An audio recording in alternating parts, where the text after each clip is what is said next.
अचानक उसके पेट में ज़ोर का दर्द होने लगा।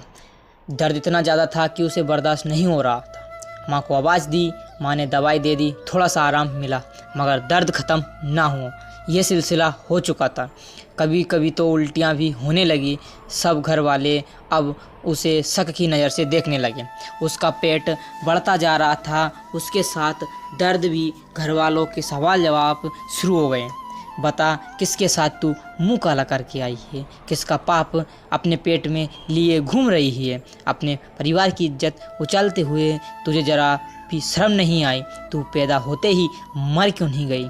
अब हम समाज में किसी को क्या मुंह दिखाएंगे? पेट का दर्द इतना तकलीफ़ देने वाला था जिसका सबके भरोसों का उठ जाना तकलीफ़ दे रहा था। आहिस्ता आहिस्ता सबने बात करनी छोड़ दी। कभी तो घर की एकलौती बेटी, एकलौती बहन होने पर नाच किया करती थी। उसके कहने से पहले ही उसकी सारी फरमाइशें पूरी हो जाया करती थी।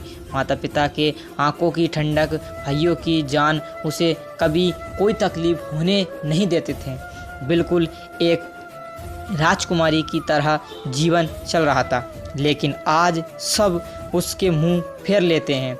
माता पिता, भाई बहन, भैया, कोई उसकी शक्ल तक देखने को तैयार नहीं था।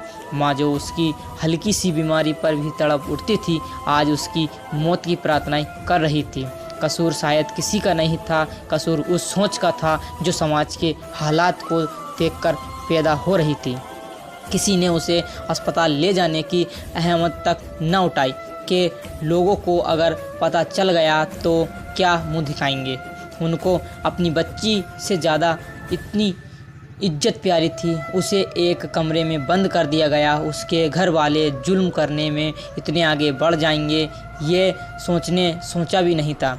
माँ बाप तो औलाद के लिए ज़िंदगी भी किरण होते हैं, जिसके साए तले औलाद खुद को सुरक्षित महसूस करती है। भाई मौत का सामना तैयार करने लग गए। एक दिन उसके खाने में जहर मिलाया गया और उसे खिला दिया। खाना खाते ही वह तड़पने लगी। माँ को देखकर उसकी आंखों में आंसू आ गए। कहने लगी, माँ एक बार अपनी बेटी को गले से लगा लो, बस एक बार। अब यह दर्द मुझसे बर्दाश्त नहीं हो रहा है। शायद आपकी गोद में मेरी जान निकल जाए। मगर पता नहीं उस माँ का दिल इतना कठोर क्यों हो गया था कि बेटी की इतनी तकलीफ़ को देखकर भी नहीं पिघला। उसका चीख चीख कर रोना सुनकर आस पड़ोस के लोग जमा होने लगे। लोगों की भीड़ देखकर माता पिता की शर्म से झुक गए। शर्म बेटी के तड़पने पर नहीं आ रही थी, बल्कि अपनी इज्जत के जाने के डर से आ रही थी। सबके कहने पर अपनी इज्जत बचाने के लिए वे इसे अस्पताल ले गए। कंडीशनर बहुत ज़्यादा क्रिटिकल हो गई थी, इसलिए जल्दी में सारे टेस्ट किए गए।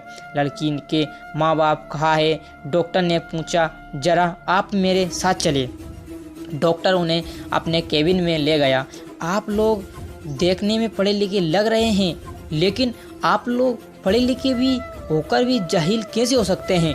आपके पेट में, बेटी के पेट में एक गांठ है जो बहुत ज़्यादा हद तक बढ़ चुकी है। उसका इलाज तो किसी न किसी तरीके से हो जाता। उसका ऑपरेशन करके हम उस गांठ को निकाल देते, लेकिन उसे जहर दे दिया गया और वह जहर उसके सारे शरीर में फैल चुका है। आप लोगों ने इतनी लापरवाही कैसे बरती? डॉक्टर बोले जा रहा था और माता पिता के पैरों तले से ज़मीन निकल रही थी। माँ डॉक्टर की बात सुनते ही बेहोश हो गई। पिता के हाथ में कांपने लगे। भाई अपना माथा पीटने लगे। जब ऊपर वाले से माफिया मांगने लगा, यह हमने क्या किया? सच्चाई जाने बिना अपनी बेटी अपने हाथों से ही मौत के घाट उतरा दिया। काश कि मैं पहले ही उसे अस्पताल ले आता तो ये सब कुछ ना होता। काश कि मुझे अपनी इज्जत से ज़्यादा अपनी बच्ची की फिक्र होती। डॉक्टर तुरंत उसे ऑपरेशन थिएटर उसने जाने लगे। माता पिता को देखा, उसकी आंखों में आंसू थे। माँ बापा क्या कंजूस था। माँ बापा क्या कसूर था कि जो आपने मेरे साथ ऐसा किया। मैं तो आप सबकी आंखों का तारा थी ना। आपने जरा सा भी विश्वास अपनी बेटी पर नहीं रखा। मैं आपसे कहती थी मैंने कोई गलत काम नहीं किया, आपके सामने रोती थी, गिड़गिड़ाती थी। आपने आपको बेकसूर साबित करने की हर मुमकिन कोशिश की मैंने, लेकिन आप लोगों ने मेरी एक न सुनी। फिर भी आप मेरे परिवार हो, मैं आप लोगों से बहुत प्रेम करती हूँ, इसलिए जाते जाते आप सबको माफ़ कर देती हूँ। अब मेरे अंदर जीने की कोई तमन्ना नहीं है। डॉक्टर उसे बचाने की पूरी कोशिश कर रहे थे। बाहर माता पिता और भाई भाभियाँ उसके लिए प्रार्थना कर रही थे। डॉक्टर साहब बाहर आए और कहा, अफसोस कि हम उसे नहीं बचा पाए, लेकिन आपने बहुत बड़ा गुनाह किया कि ऊपर वाला शायद ही आपको माफ़ करेगा। जब उसे बाहर लाया गया तो माँ ने उसके चेहरे को बड़े प्यार से देखा, उसी चेहरे को जिस कितने महीनों तक देखना भी पसंद नहीं करती थी। उसने अपने ही घर वालों के हाथों वह सज़ा पाई थी जो गुनाह उसने किया ही नहीं था, और इसी के साथ वे सभी को जीवन भर पछतावा दे गए। तो गाइस, आज की कहानी कैसी लगी मुझे कमेंट में जरूर बताना। मेरे ऐसे ही कहानी वीडियो देखने के लिए चैनल को अभी सब्सक्राइब करना। पूरी 2 दिन की मेहनत के बाद ये कहानी मैं आपके सामने लाया हूँ और मैंने आपको बताया कहानी मुझे कमेंट में जरूर बताना, और चैनल पर पहली बार हो तो चैनल को सब्सक्राइब कर लेना। आपका प्यार ही मेरे लिए काफ़ी है। कहानियाँ फैक्ट देखने के लिए चैनल को अभी सब्सक्राइब कर लीजिए। इससे ही और भी आगे अच्छी अच्छी कहानी आपके सामने लाता रहूँगा। इसके लिए एक लाइक तो बनता है, और चैनल पर पहली बार हो तो चैनल को सब्सक्राइब कर देना। मिलते हैं बहुत ही जल्द अच्छी कहानी के साथ, तब तक के लिए जय हिंद, जय श्री कृष्णा, जय Shri Krishna. Press the bell icon. Subscribe now.